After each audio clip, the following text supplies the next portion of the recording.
Muy bien, hemos estado hablando, hermanos, sobre el tema de la fe.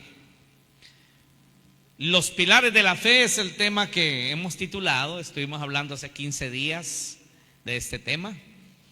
Aunque el domingo pasado, por la razón de que el 31 de octubre se celebra no Halloween, sino la Reforma Protestante. El 31 de octubre es el día de la Reforma Protestante. Así que estuvimos hablando un tema, ¿verdad?, sobre las cinco solas, en latín, así se les dice, ¿verdad? Pero en sí es solo la fe, solo la gracia, solo Cristo, solo la Escritura, solo a Dios la gloria. Esos son los fundamentos verdaderos de la fe cristiana. Salirse de ellos ya pues está yendo por un camino errado. Quiero llevarlos a Hebreos capítulo 11 verso 6. Hebreos 11, 6.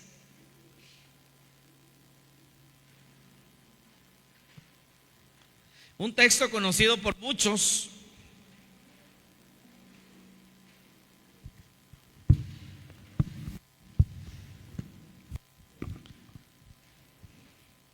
Hebreos 6, si puede bajarle un poquito a este micrófono, hijo. Un poquito ahí en la sonido general. La salida a Facebook, sí, siempre dejen una buena salida. Saludamos a los que nos miran ahí en Facebook. Dios me los bendiga mucho. Dice Hebreos 11:6, pero sin fe es imposible agradar a Dios. Porque es necesario que el que se acerca a Dios crea que le hay y que Él es galardonador de los que le buscan. Parafraseando un poco, podríamos cambiarle un poquito ahí, no cambiar el sentido, sino poder entenderlo mejor. Sería como decir que sin tener fe o una verdadera fe es imposible agradar a Dios. Y es necesario que el que se acerca a Dios crea que en Dios hay todo lo que necesita, que en Dios está todo lo que Él necesita. Fuera de Él no tenemos lo que necesitamos. Y como el mismo texto dice, Él recompensa, Él galardona, Él premia y premiará a los que le buscan. Muy bien. Pero la fe ha sido un término bastante distorsionado. Porque fe se le llama a veces a cualquier cosa. Hay una fe que solamente es una fe mental, pero que no conlleva acción. A eso la Biblia le llama una fe muerta. Porque solo es una fe de sentimiento, de pensamiento, pero no es una fe que va acompañada de obras. Y cuando decimos obras no estamos hablando de darle una tortilla a alguien. Eso cualquiera lo hace. Compartir con alguien es parte, pero no es todo de las obras de la fe. El parte de obrar en la fe es ser un buen esposo, una buena esposa. Es servir a Dios, es ser un adorador, es creer la palabra de Dios, es trabajar por la obra de Dios. Todo eso son obras. Cuando usted ayuna es una obra, cuando usted está en una vigilia es obra. Todo lo que usted pueda hacer está tipificado como obra. El dejar de hacer ciertos pecados que nos daban placer es obra. Que el que era adicto a una droga o a la bebida alcohólica y la deja, eso es una buena obra también. O sea, las buenas obras de los que habla la Biblia es todo lo bueno que podamos hacer para Dios y para el prójimo, y todo lo malo que dejemos de hacer para agradar a Dios y agradar también a nuestro prójimo. Todo eso es obras. Entonces la Biblia dice que la fe sin obras es muerta. Cuando alguien dice que tiene fe, pero no se le nota en sus acciones la fe, entonces la fe que tiene es una fe muerta. Está también la fe fingida. La fe fingida la tienen aquellas personas que aparentan ser cristianos, pero en la práctica o allá afuera de las puertas del templo no lo son. Son maliciosos. Hay personas incluso, aunque usted no lo crea, pero llegan a tener una iglesia y a decir que son cristianos y que van a una iglesia para tener cierto estatus y apertura. Y que otros digan, es una buena persona, entonces le voy a dar chance porque dice que va a la iglesia. Dice que es cristiano, entonces le voy a dar empleo. Pero de pronto es una serpiente. Es un lobo vestido de oveja. Y eso existe. Eso existe. Fe fingida. Está también la fe falsa. La fe falsa es la que promueven las falsas religiones, que no van en base a la palabra de Dios, sino en base a sus propios criterios. Inventan tradiciones, inventan prácticas no bíblicas. Todo eso, hermano, es falsa fe. Todo aquello que no proviene de Dios, que no proviene de la mente de Dios, que no proviene de la revelación divina, es fe falsa. La fe desde el punto de vista bíblico no es que yo en mi mente quiero esto y quiero aquello y quiero aquello y le creo que Dios me lo va a dar y creo que Dios me lo va a dar. Ese es un reducto muy pequeño de la fe. Cuando la Biblia habla de la fe, se refiere a creer la palabra de Dios, a vivirla e incluso hasta morir por ella. La fe es creer que Jesucristo es el Hijo de Dios, que Él es el Salvador, el que derramó su sangre por mí en la cruz y el único que me salva. Eso es la fe.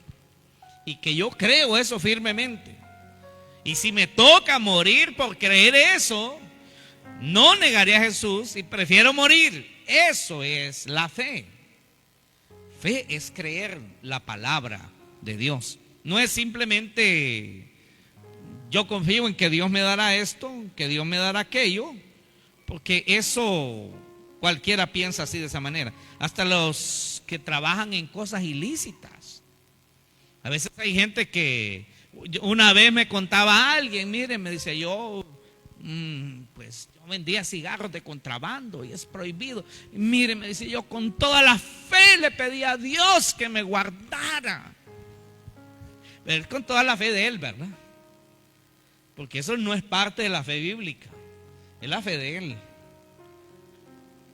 Y él le pedía a Dios, dice, que lo guardara, que no lo fuera a agarrar a la policía con aquel camión lleno de cigarros, porque llevaba una cantidad enorme de dinero en cigarros de contrabando, pidiéndole a Dios.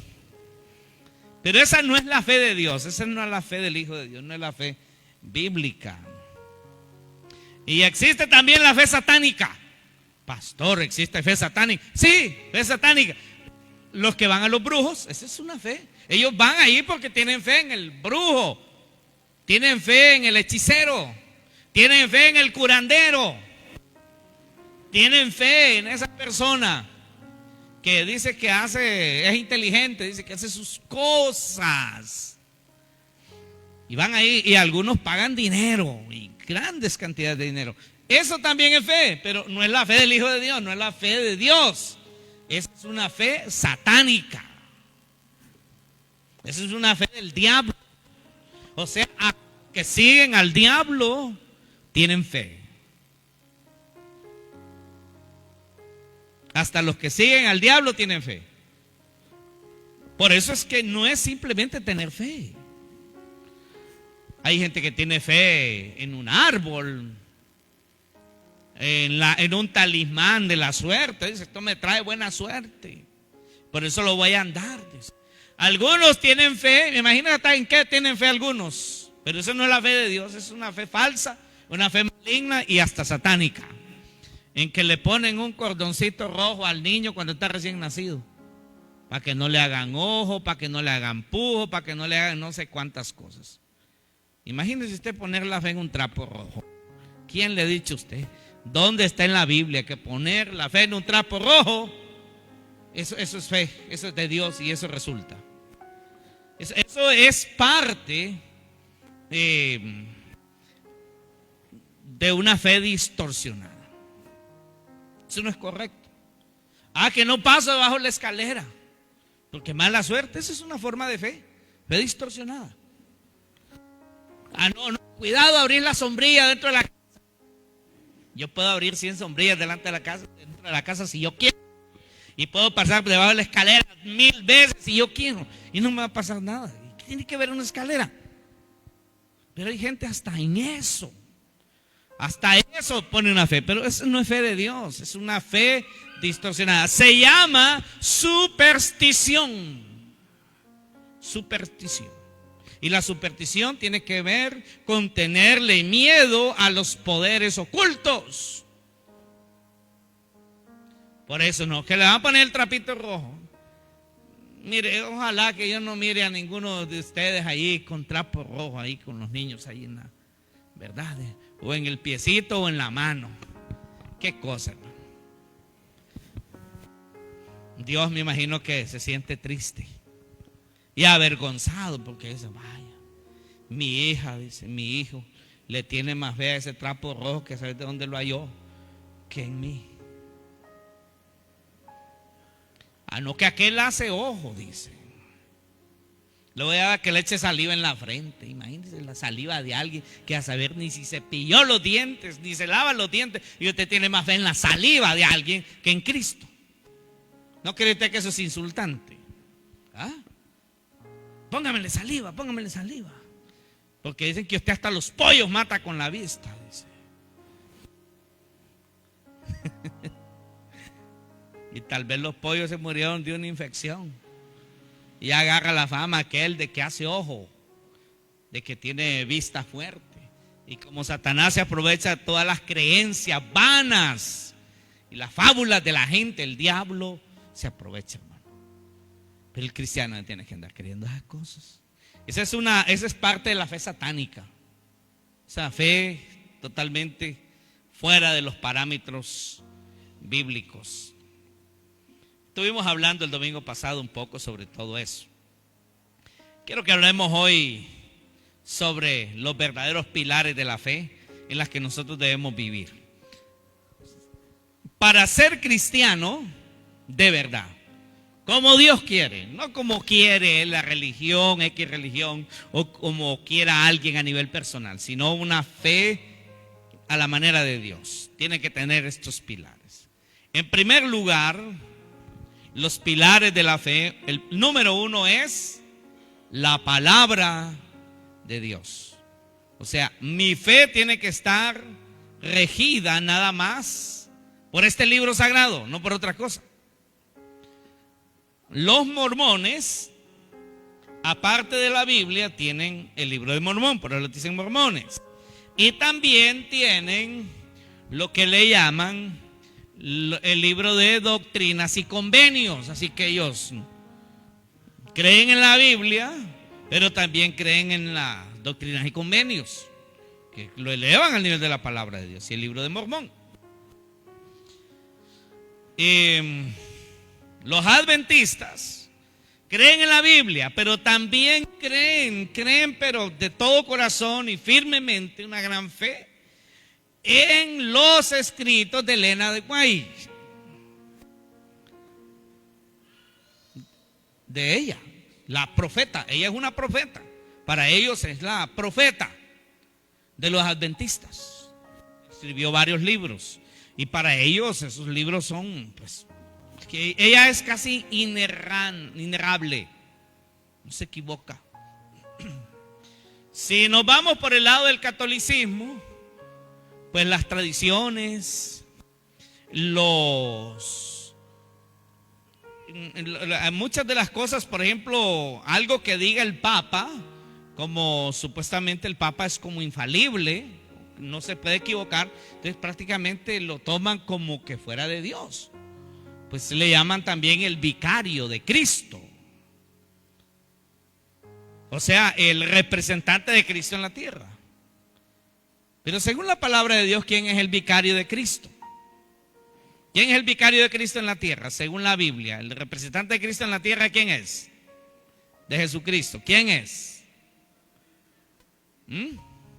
¿Quién es? Vamos, díganlo con valor. Lo gritan más los políticos con valor allá sus cosas. El Espíritu Santo. Él es el vicario de Cristo, el Espíritu Santo. Yo me voy, dice, pero les envío otro Consolador, el cual estará con vosotros, estará con ustedes y les enseñará todas las cosas. El vicario de Cristo no es el Papa, es el Espíritu Santo. Pero hay muchas enseñanzas en las tradiciones católicas y también en las ortodoxas, en las griegas, en la rusa y todas estas religiones del mundo que están basadas en sus tradiciones o en sus creencias extrabíblicas, como por ejemplo la intercesión de los santos, solo para mencionarle algunas cositas. La canonización, la iglesia católica romana. ¿Por qué cree usted que se llama romana? Iglesia católica romana. Porque está la iglesia católica rusa, ortodoxa rusa.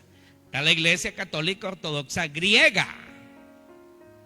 Ellos que se jactan que nunca se han dividido, ¿no? Las grandes divisiones, la rusa, la griega, nada que ver con la romana. La iglesia ortodoxa, en la iglesia católica ortodoxa rusa, ellos no tienen papa, tienen patriarca. La ortodoxa griega no tiene papa, tiene pope. Nosotros muy poco sabemos de esas cuestiones que se dan ahí entre esas otras religiones, pero así es. Creo que los santos de la religión católica romana, los que se puede orar, creo que son como más de 5,000. Y van agregando nuevos. Hace poco, el último que canonizaron fue a un joven, a un muchacho. No sé de qué murió el muchacho, pero yo no sé por qué lo canonizaron, pero que supuestamente porque hizo un milagro el muchacho, ¿verdad? Otro de los canonizados aquí a nivel centroamericano es Salvador, como aquel que mataron los guerrilleros. ¿Cómo se llamaba este que mataron los guerrilleros? Romero, pero no, el nombre. Oscar Andrés Romero. Bueno, o sea, según la religión católica, usted puede clamar a San Oscar Andrés Romero. Usted puede pedirle a él, porque él es un intercesor también. O sea, él es uno de los santos canonizados, totalmente fuera de la palabra de Dios.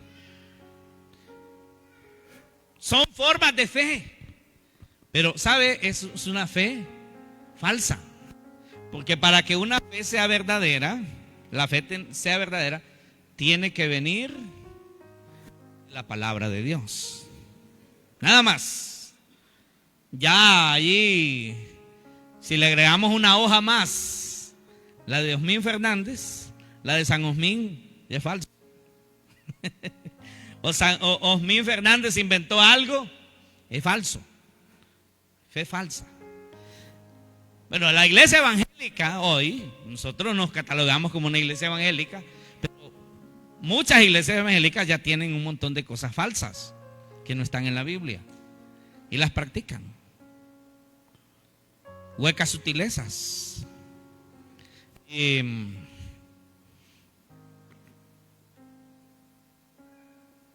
filosofías y huecas sutilezas que se han metido dentro de las iglesias evangélicas, que no están en la Biblia. Todo lo que no está en la Biblia no es una práctica de fe. ¿Qué dice Santiago 1:21 y 22? Santiago 1:21, 22. Dice: Por lo cual, desechando toda inmundicia y abundancia de malicia, recibid con mansedumbre, o sea, con humildad, la palabra implantada. ¿Cuál es la palabra implantada? La revelación bíblica, la Sagrada Escritura, la cual puede salvar vuestras almas. La Biblia tiene la capacidad de salvar su alma. ¿Por qué? Porque es la palabra de Dios. Verso 22. Pero sed hacedores de la palabra y no tan solamente oidores, engañándoos a vosotros mismos. Mire, hay varios tipos de personas. Los que oyen la palabra de Dios y la ponen en práctica y la hacen. Están los que la oyen y no la hacen. Y están los que ni siquiera la oyen. Están peor. Ni siquiera la escuchan. A veces hasta dentro de los templos, dentro de las iglesias. O están platicando, o están con el teléfono, o texteando. O sea, no están escuchando. Imagínense usted si el que escucha y no hace anda mal, cuánto más el que ni siquiera escucha. Pero dice, sed oidores de la palabra, también sed hacedores. Así que ese es un pilar de la fe. Es un pilar de la fe. Usted no puede creer en Dios a la manera suya, sino a la manera de este libro. ¿Estamos de acuerdo? Amén. Otro pilar fundamental de la fe es la oración. La oración dependiente, la oración intercesora. El cristiano debe orar en todo tiempo. Oraciones cortas, oraciones largas, oraciones en el día, oraciones en la noche, oraciones en la madrugada, oraciones a mediodía. Orar en todo tiempo. Daniel oraba 3 veces al día, en la mañana, mediodía, en la tarde. Otros en la mañana. Los apóstoles iban a la oración a las 3 de la tarde. Todo tiempo. En la Biblia vemos que se oraba por los alimentos. Estaba viendo un video curioso. He visto un par de esos videos curiosos. Si hasta los animales son capaces de aprender una buena práctica, ¿cuánto más las personas? Estaba viendo este día, en uno de estos días, un perro, algo grandecito el perro. Le pusieron comida y no comía. Y no comía. Y ahí está, y miraba al dueño, y miraba la comida y miraba al dueño. No era que estaba esperando algo más, él estaba esperando que el dueño se arrodillara y oraran juntos para darle gracias por la comida. Y el dueño oró por la comida y luego el perro se puso a comer. Cuando él dijo, gracias Señor por los alimentos que nos das, gracias por la comida, y amén, y el perro se puso a comer. Mientras él no oró, el perro no comía. Imagínense que si fuéramos nosotros, ¿verdad?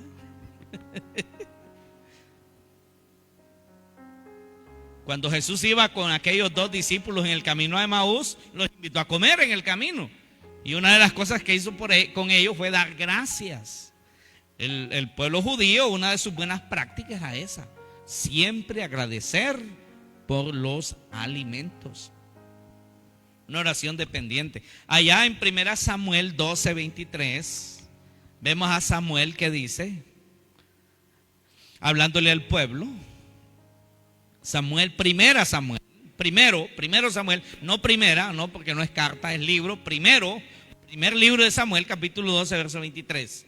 Cuando son libros del Antiguo Testamento, no digamos primera o segunda, no digamos primero o segundo, porque son libros. En el Nuevo Testamento sí se vale decir primera o segunda, porque son cartas. Vamos a ver, Primero Samuel 12:23 dice: así que lejos sea de mí que peque contra Jehová, cesando de rogar por vosotros. Antes os instruiré en el camino bueno y recto. El profeta Samuel consideraba un pecado no orar por los israelitas. Bueno, definitivamente nosotros pecamos cuando no oramos por nuestra familia, no oramos por la iglesia. Tenemos que estar orando todos. En el Antiguo Testamento, la oración del siervo ungido era muy determinante.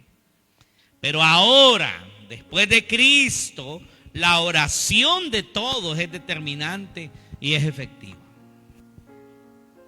No crea que la oración mía es más que la oración suya. Hoy en los modelos del paternalismo espiritual y de todas esas montón de cosas falsas que se dan hoy, pues están los siervos super ungidos, los que la oración de ellos es más poderosa que la suya, y donde como que se marca una línea, ¿verdad? Allá están los cristianos de menos categoría y aquí está el cristiano de más categoría, el siervo ungido, el gran profeta o el gran apóstol, hoy hasta apóstoles de apóstoles. Ay, ¿qué le parece a usted? Hasta apóstoles de apóstoles. Y se cree que la oración de ellos es mejor que la suya. ¿Hay algo de eso en la Biblia? ¿Qué dice Mateo? ¿Qué dijo Jesús en Mateo 6:6? Mateo 6:6 al 8. Lo tenemos, dice: mas tú. No le habla a alguien que dice que es profeta, a alguien que dice que es apóstol, a alguien que dice que es pastor, a alguien que dice que es reverendo. No. Le está hablando a sus discípulos. Nosotros somos discípulos. Mas tú, cada uno de ustedes, cuando ores, entra en tu aposento y cerrada la puerta, ora a tu Padre que está en lo secreto. ¿O es que Dios no es su Padre? ¿O es que Dios no es su Padre? ¿Será que su hijo necesita? Bueno, este ejemplo. Los que tienen hijos aquí, ¿necesitan ustedes forzosamente que su hijo me tenga que venir a decir a mí para que yo le diga a su papá que le dé algo? No sé si me explico. ¿Ah? Imagínense, la hermana, ya de la emoción se me olvidó, la hermana Michelle, ¿verdad? Me dice: pastor, por favor, le pido que me ayude para que le diga a mi mamá que me apoye en este estudio, en este posgrado. ¿Por qué me lo va a venir a decir a mí si se lo puede decir a ella? ¿No es acá su hija, pues?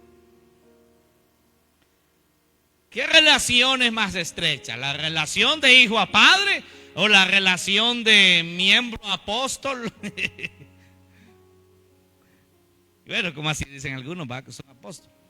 Pero mejor dejamos eso ahí a un lado. Al pastor, pues, el pastor. De miembro a pastor que de hijo a Dios. Lógicamente, la relación de hijo a Dios es directa. Ahora podemos orar unos por otros, así está en la Biblia. Lo hacemos. Pero no es porque la oración del pastor Lombín sea más poderosa que la oración suya. De hecho, no hay oraciones poderosas. Ninguna oración es poderosa. La oración solo es la oración. El poderoso es al quien oramos, no es la oración. La oración es mi acto de fe, pero mi acto de fe no es poderoso. El poderoso es Dios. Amén. Porque hasta en eso hay un poco de idolatría. La oración de fulano es una oración poderosa. No, ese no tiene nada de poder. Nadie tiene poder. Dios tiene el poder. Es a quien clamamos. Amén. Tú cuando ores, tu Padre que está en lo secreto, tu Padre que ve en lo secreto, te recompensará en público. tu padre, no dice tu pastor, no dice tu apóstol, no dice tu profeta. Tanto profeta mentiroso que hay hoy. No, tu padre, y tu Padre celestial. 7. Y orando, no uséis vanas repeticiones, como los gentiles que piensan que por su palabra serán oídos. No os hagáis pues semejantes a ellos, porque vuestro Padre sabe de qué cosas tenéis necesidad, antes que vosotros las pidáis. La oración es un pilar de la fe. Sencillamente, hermanos, cuando nosotros como cristianos no oramos, cierto, hermano, perdemos mucho. Perdemos mucho. Yo no sé cuántas bendiciones usted y yo nos perdemos, simple y sencillamente, porque no oramos a nuestro Padre. No tenemos la costumbre de orar todos los días, de sacar un tiempo de oración. Cuando usted no se pueda dormir en la noche, póngase a orar. Ore y ore y ore y ore. Si toda la noche la pasa en vigilia orando, gloria a Dios. Póngase a orar. Cuando despierte ya por las 2 de la mañana, 3 de la mañana, póngase a orar. Cuando tenga una pesadilla por ahí, sueña algo horrible, algo feo, pues póngase a orar.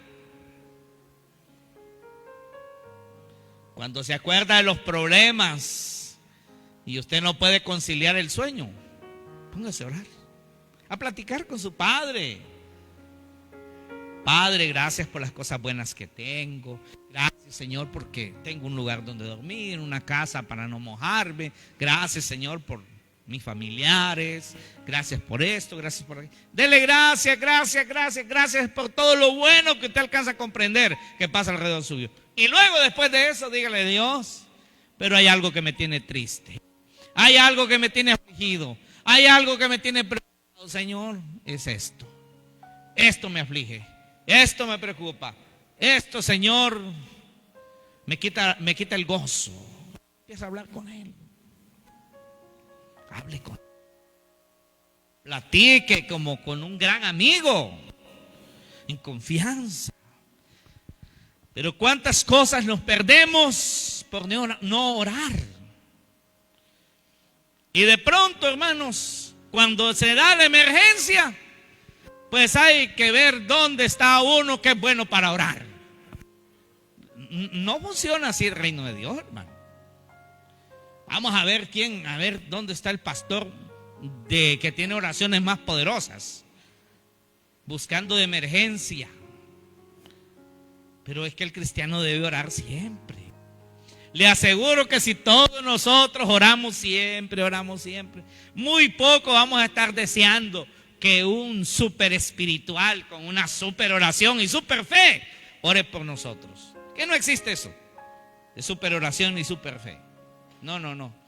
Usted ni siquiera necesitaría eso, porque usted, como hijo de Dios, como cristiano, usted es una persona que ora. Allá donde nadie se da cuenta, en su aposento, cerrada la puerta. Fíjate que hay gente, hermanos, que para orar es bien escandalosa. En San Pedro había una hermana que no la aguantaban, porque a las 2 de la mañana se salía al solar a gritar, y aquellos gritos, y ay, yo no sé, hermano, para quién oraba, si oraba para Dios o para los vecinos. Ya no la aguantaban los vecinos, porque a las 2 de la mañana, 3 de la mañana, aquella mujer gritando en el solar. Eso no es correcto. ¿Qué dice el Señor? En tu aposento, tu Padre que te oye en lo secreto va a orar en público. Y hay gente, hermano, que cuando ora hasta aúlla como coyote. Imagínense. Y a medianoche eso. Malas costumbres que agarra cierta gente para orar, que no es bíblico. Malas costumbres. Hace poco me decía una persona que vivía cerca de una iglesia. Ay, me decía, a mí me da miedo cuando se ponen a orar en esa iglesia. Ay, me dice, pues es que hay unos que le hacen tan feo. Me dice, no sé, le hacen, me dijo, como coyotes aullando o como lobos, y le hacen aquello tan feo, me dice, yo me asusto. Pero eso es oración poderosa para algunos. Malas costumbres que agarra la gente. La oración es que usted le diga a Dios lo que siente, lo que tiene en su corazón. Incluso cuando tiene amargura, usted le puede decir: Dios, mire, estoy enojado, tengo amargura, señores, que esa, ay, Señor, desea agarrarla hasta del cuello, Señor, y apretarla y sacarle la lengua. Así estoy yo de enojada, así estoy de enojado. Pero yo sé que no es correcto, Señor. Quítamelo. Quítame este mal sentimiento. Eso es al Señor con corazón sincero. Amén. Esta persona, Señor, me ofendió, me enojó. Señor, pero tú conoces todo. Me acusó de algo que no es y me siento ofendido, me siento ofendida, pero Señor, ayúdame. Todas esas cosas podemos decirlas en oración al Padre que oye en lo secreto. Amén. Los cristianos debemos orar unos por otros. Pablo decía: oren por mí, orando por todos los santos. Vamos a dejar a un lado lo de la oración. Pero la oración, si usted dice que es cristiano, si yo digo que soy cristiano, debo apartar un tiempo para la oración. ¿Sabe qué otra es un pilar de fe y una práctica de fe muy evidente en un cristiano? Tiene que serlo si dice que es cristiano. Es el amor por la iglesia. Debe amar a la iglesia. Pablo decía que a él lo consumía el amor por las iglesias y se sacrificaba por ellas. Tiene que haber amor por la iglesia. En Mateo 16:18 Jesús hace una referencia a la iglesia y dice: y yo también te digo que tú eres Pedro, y sobre esa roca, refiriéndose al mismo, edificaré mi iglesia. ¿De quién es la iglesia? ¿De quién es la iglesia? Es de Cristo. Edificaré mi iglesia y las puertas del Hades, de la muerte, del infierno, no prevalecerán contra ella. Según el significado de la palabra, que es la palabra eclesía, porque la palabra iglesia no es una palabra del español, es una palabra del griego. Es una transliteración del griego al español y significa llamar afuera. Nosotros hemos sido llamados afuera del mundo, a estar fuera del mundo. También significa la reunión del pueblo, como ahora. También significa congregación religiosa. O en aquel tiempo también estaban las sinagogas judías, donde se reunían los judíos para adorar a Dios. Eso se constituye una iglesia. También es una comunidad cristiana de miembros en la tierra y los salvos en el cielo. A todo esto se le llama la iglesia. También otro sinónimo es asamblea congregada para Dios, una concurrencia que se ha juntado para Dios, o una congregación. Eso es iglesia. Cuando somos individuos solitarios, no podemos ser iglesia. Solo somos creyentes. Pero somos iglesia cuando nos juntamos con otros. Somos pueblo de Dios. Usted no puede ser pueblo de Dios usted solo. La iglesia es el cuerpo de Cristo. Es la representación visible de Dios en la tierra. Embajadores de Dios. Digo representación visible porque representamos a Cristo. El Espíritu Santo es el vicario de Cristo. Nosotros no somos vicarios de Cristo, pero somos representantes de Él en la tierra. Somos sus embajadores. La iglesia no es la universidad. ¿Acaso es la Universidad Nacional Autónoma de Honduras la que representa a Cristo en la tierra? ¿Verdad que no? ¿O el colegio, el Instituto San Marcos? ¿Son ellos los embajadores de Dios en la tierra? No, es la iglesia. Es la iglesia. Así que, así como no puede haber cristianismo sin Cristo, no puede haber cristianismo sin iglesia. Porque, ¿qué dice 1 Corintios 12:27? Vosotros pues sois el cuerpo de Cristo y miembros cada uno en particular. Somos miembros. particularmente somos creyentes unidos a otro grupo de creyentes, somos iglesia.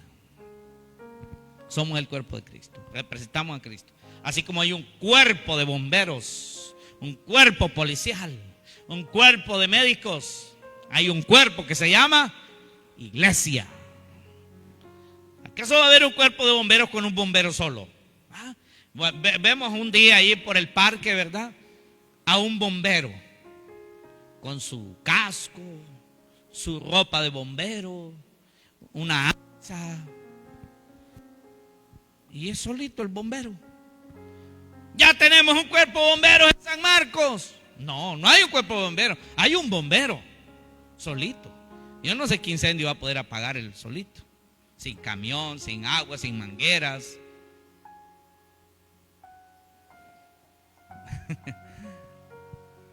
Por eso a la iglesia se le llama el cuerpo de Cristo, porque somos varios. Vamos a dejar muchas cosas más que podríamos decir. Así que ser parte de la iglesia, hermanos, por ejemplo en Hechos 2:1. Vean, yo quiero que usted vea la iglesia aquí. Hechos 2:1. Dice: y cuando llegó el día de Pentecostés, estaban todos unánimes juntos. Hacemos este énfasis porque hoy hay una onda de pensamiento por ahí y lo dicen mucho en Facebook, y hasta cristianos lo comparten, lo replican a veces, y más que todo aquellos cristianos que están como resentidos con la iglesia o con algún hermano de la iglesia, algo resentidones o resentidonas, ponen eso para ahí. Y dice: no necesitas pertenecer a una iglesia para ser cristiano. ¿Dónde está eso en la Biblia? Esa es otra Biblia. Yo no sé qué apóstol inventó eso. Pero eso no es de Cristo. No se puede ser cristiano sin ser parte del cuerpo de Cristo. ¿Cómo estaban los primeros cristianos? Unánimes, juntos. El verso 42 del mismo capítulo, Hechos 2:42. Y perseveraban en la doctrina, o sea, la enseñanza de los apóstoles, en la comunión unos con otros, en el partimiento del pan y en las oraciones. Hay que tener tiempo juntos. Si somos cristianos, tenemos que pertenecer a un gremio de creyentes, a un grupo de cristianos, a un grupo que pensamos lo mismo. El verso 46, saltamos un poquito, vuelve a decir: y perseverando unánimes cada día en el templo, así como están ustedes ahora, y partiendo el pan en las casas, como cuando se hacen células, comían juntos con alegría y sencillez de corazón. Qué bonito es eso, hermano. Yo lo disfruto cuando voy a distintas células. Lo disfruto bastante con la célula 7 también, cuando se reparte ahí la merienda, el pan, y lo comemos juntos y platicamos y reímos. Eso es parte de ser iglesia. Es parte de ser iglesia. Va a ser bonito el 22, en ese especial de Navidad que le llamaremos Jesús la verdadera Navidad. Porque quisiéramos que al terminar aquí la reunión y todo, pues podamos comer juntos algo allá en el parqueo, ¿verdad? Pasar allá donde están las hornillas y el equipo de actividades, yo no sé, ¿verdad? Ahí, cómo nos ponemos de acuerdo para ir a comer algo por ahí. Puede ser poco, puede ser mucho, no lo sé, pero ir a comer juntos. Amén. Pero a veces se tiene poca comunión, porque mire, la mayoría de los cristianos, unos llegan a la hora, otros llegan después, y cuando terminan, pues pocos son los que se quedan teniendo comunión con otros, a platicar cómo le va. Ya días no saluda este hermano, ya días no saluda esta hermana, a ver cómo le ha ido, lo voy a ir a saludar, la voy a ir a saludar, y quedarme por ahí unos 10 minutos más platicando. No, pues que algunos salen volados. Y algunos ni siquiera el amén de la última oración y ya van allá por la calle, hermano. Entonces, ¿dónde está la comunión del cuerpo de Cristo? ¿Verdad? Por supuesto que hay otros que sí se quedan. Pero como estamos aprendiendo, ¿verdad? Si usted no lo ha hecho, hágalo, mira qué bonito es. Quédese un tiempito más. No se vaya a la mera hora, se termina la reunión a las 6, 6:05, 6:10 en algunas ocasiones y te quédese otros 10 minutos allí, va a saludar a un hermano, a alguien, dice usted, ¿a quién? Hay alguien por aquí, ya 10. Quiero saludarle, ya 10, no cruzo palabra con él o con ella. ¿Qué hacían en la iglesia? Dice el 47, alabando a Dios, teniendo favor con todo el pueblo. Y el Señor añadía a la iglesia los que habían de ser salvos. Así que ya hemos visto 3 pilares de la verdadera fe. Un pilar es la palabra de Dios. Un segundo pilar es la oración.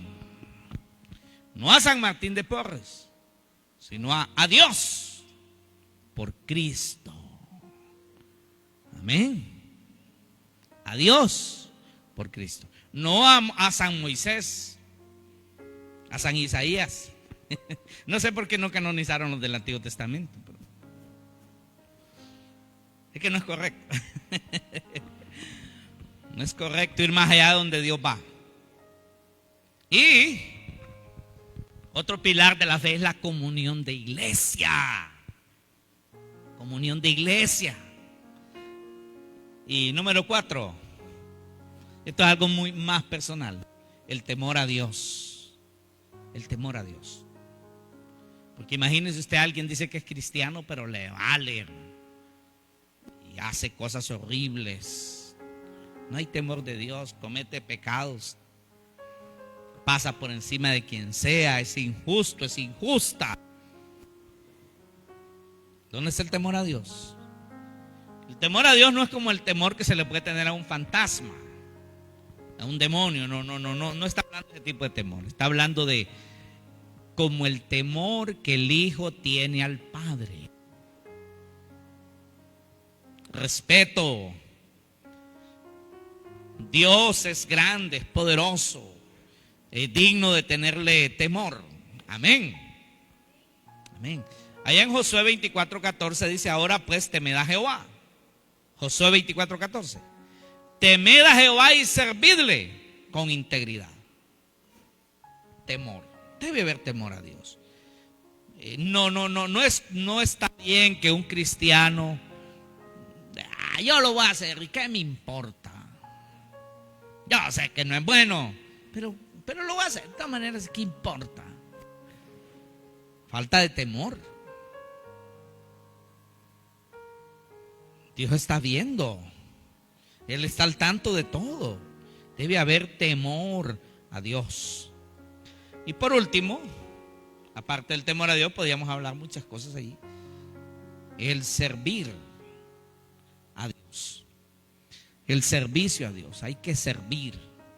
Dice: servidle con integridad. Vamos a leer el verso 15 de Josué 24:14 y con esto estoy terminando. Dice: y si mal os parece servir a Jehová, o sea, ser útil. Les dice Josué: escojan a quien quieran servir ustedes. A los dioses a quienes sirvieron vuestros padres, eran falsos, una fe falsa. O a los dioses de los amorreos, también en una fe falsa. Pero ¿qué dice él? Yo y mi casa serviremos a Jehová. Yo y mi familia serviremos a Jehová.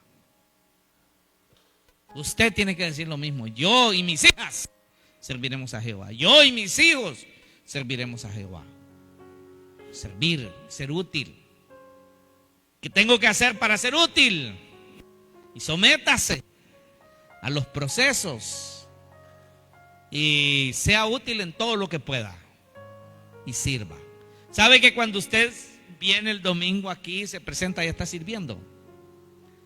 Cuando usted está adorando, usted está sirviendo. Cuando usted alaba a Dios, está sirviendo.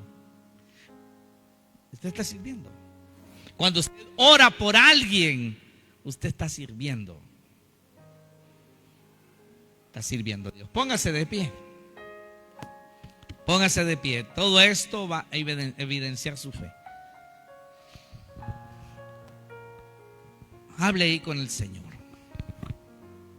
Espero que lleve ahí en su corazón estos pilares de fe. Que esos no se cambian. Si un pilar se quita, se cae la casa. Usted no puede quitar los pilares de la casa. Esos pilares están ahí para sostenerla. Si usted es cristiano, dependa mucho de la palabra. Ore, estudie. Si usted es cristiano, ore personalmente. Ore cuando se ore en la iglesia. Si usted es cristiano, tenga comunión con otros hermanos de la iglesia. Asóciese con ellos. Involúcrese. Hagamos grupo. Eso es iglesia. Congreguémonos, unámonos, adoremos a Dios juntos, exaltémoslo. Pongamos a disposición del Señor nuestros talentos, sirviendo con integridad. Dispóngase a ser útil. No piense que sirvan los demás. Yo no me gustan los compromisos. El cristiano tiene que gustar el compromiso, hermano. Temor a Dios. Decirle no al pecado, rechazar el pecado. Porque somos cristianos. Porque somos hijos de Dios. Tenemos una lucha constante con el pecado. Si necesito consejo porque tengo alguna situación allí que no me da libertad, pida consejo. ¿Qué puede hacer? Tendrá solución. Se podrá corregir ese pecado. ¿Qué se puede hacer? ¿Habrá alguna solución? Temor a Dios. Padre, en el nombre de Jesucristo te pedimos que nos ayudes a vivir en estos 5 pilares de fe, dependiendo mucho de tu palabra. Que seamos gente de oración, que nos congreguemos, que tengamos temor para no caer en el pecado, no servir al pecado, pero sí, Señor, servirte a ti, ser útil en tantas cosas que pueden servir, ser útil. Señor, tú conoces el corazón de todos los que estamos aquí y tú sabes en qué te hemos estado fallando. Tú sabes. Sabemos, Señor, que lo peor que le pasa al ser humano se llama pecado. Y todos tenemos lucha, Señor, contra el pecado. Desde el pecado del carácter, pecados a nivel social, de todo tipo. Pecados de nivel moral, pecados de desobediencia. Pero aquí estamos, Señor. Seguimos en la lucha hasta llegar a lo perfecto. Hasta que un día seamos perfectos. Hasta que la imagen del Hijo de Dios esté formada en nosotros. Hasta que la imagen del Hijo de Dios se forme en nosotros. Aquí seguimos. Aquí seguimos. Padre, mira a los que están orando ahí por su vida espiritual. Están orando por su relación contigo, Señor. Los que todavía no están seguros de su salvación, no están seguros del perdón, no están seguros de una relación contigo, Señor. Te pedimos que tú les ayudes, Padre, en el nombre de Jesús. Que afirmen, Señor, su corazón contigo. En el nombre de Jesús. En el nombre de Jesús.